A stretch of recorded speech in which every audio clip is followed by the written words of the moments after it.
Here we got a really beautiful old Fairbanks engine. Fairbanks s'mores. Isn't that beautiful? Got a new fueling tank on it. Igniter ignition. Up here, let's igniter work.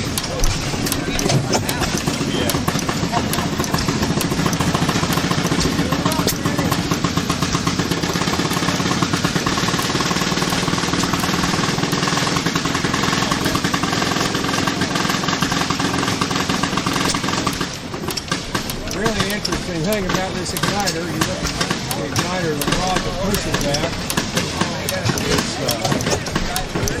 the lower end of it is running the fuel pump.